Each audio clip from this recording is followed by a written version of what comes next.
আসসালামু আলাইকুম ভিউয়ার্স, আপনাদের প্রত্যেকের জন্য এবং আমার এই যে নতুন স্টুডেন্ট দেখতে পাচ্ছেন এদের প্রত্যেকের জন্যই আজকে আমার একটি সুন্দর কন্টেন্ট নিয়ে আমরা দিয়েছি।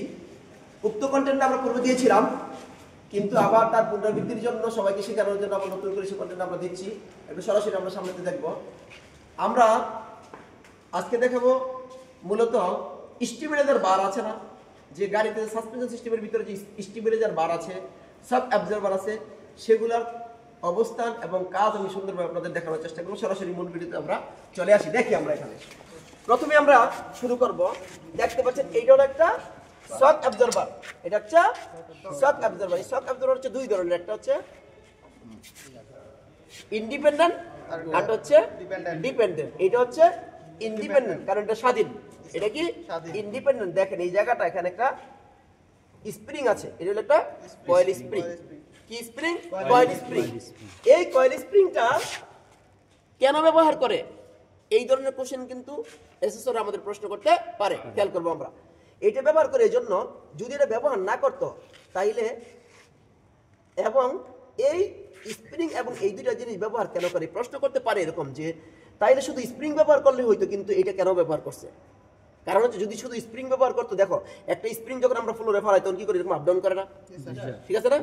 কিন্তু যাতে করে এই স্প্রিংটা খুব দ্রুত উঠানামা করতে না পারে, সেই জন্যই কিন্তু এই শক অ্যাবজর্ভারটা ব্যবহার করে। কারণ এটা তখন এরকম টাইম না ধরে রাখে, এরকম টান না নিচের দিকে ধরে রাখবে। অর্থাৎ এটা আরামদায়ক করার জন্য কিন্তু শক অ্যাবজর্ভার ব্যবহার করে সাধারণত গাড়িকে, অর্থাৎ উঁচু নিচু রাস্তায় ঝাঁকুনি প্রতিহত করে আরামদায়ক করে তোলার জন্যই কিন্তু শক অ্যাবজর্ভার এরকম ব্যবহার করা। এটা হচ্ছে ইন্ডিপেন্ডেন্ট শক অ্যাবজর্ভার। আর এটা হচ্ছে ডিপেন্ডেন্ট, যেখানে লিভ স্প্রিং থাকবে, এরকম করে লিভ স্প্রিং থাকবে, সেটা হলো ডিপেন্ডেন্ট শক অ্যাবজর্ভার। আমরা বুঝতে পারছি কিনা?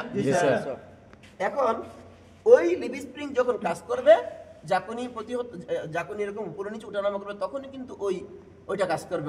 অর্থাৎ ডিপেন্ডেন্ট সাসপেন্স সিস্টেমের যেই শক অ্যাবজর্ভার আছে ওইটা তখন কাজ করবে। আর এখন বাকিটা আমরা দেখি।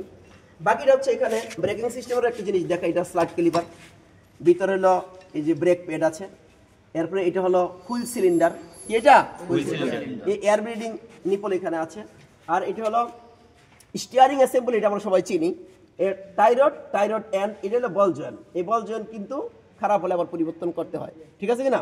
আর সবচেয়ে গুরুত্বপূর্ণ যেটা আমরা বলছি, ছোট একটা প্রশ্ন অনেক আমরা বলতে পারি না, এই প্রশ্নের উত্তর হচ্ছে এটা হলো স্টেবিলাইজার বার। কি এটা? স্টেবিলাইজার বার। অর্থাৎ গাড়ি যখন মোড় ঘুরে, গাড়ি যখন এরকম মোড় ঘুরবে, মোড় ঘুরলে তখন দ্রুত মোড় ঘোরার জন্য তখন কি হয়, গাড়ির এই যে রোলিং প্রবণতা কমায়, অর্থাৎ উল্টে যাওয়া থেকে বাঁচায়। সেই জন্য কিন্তু এই স্টেবিলাইজার বার ব্যবহার করা হয়ে থাকে। এই স্টেবিলাইজার বার যদি না থাকে তাহলে কি হবে, গাড়ি মোড় ঘোরার সময় উল্টে যেতে পারে। সেই জন্য এটা ব্যবহার করা হয়। মনে থাকবে কিনা?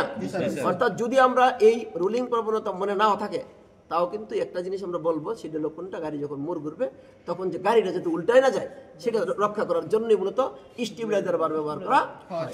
বুঝতে পারছি কিনা?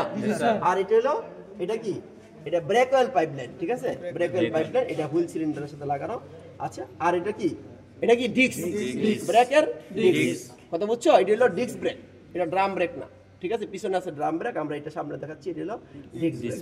মোটামুটি এইটুকু হলো সাসপেনশন সিস্টেমে আমাদের প্রশ্ন করতে পারে। আর এটা হলো কি, রাবার বুট আছে যাতে করে ময়লা না হয়, ঠিক আছে? কথা বুঝতে পারছি কিনা? আর এটার ভিতরে কি আছে? এটার ভিতরে আছে স্টিয়ারিং গিয়ার বক্স আছে, ঠিক আছে না? তো মোটামুটি আমরা যদি উক্ত ভিডিওটা দেখি তাইলে সহজেই সাসপেনশন সিস্টেম এবং এই ডিস্ক ব্রেকের ব্রেক সিস্টেম সম্পর্কে একটু বুঝতে পারবো বলে মনে করি। ধন্যবাদ সবাইকে।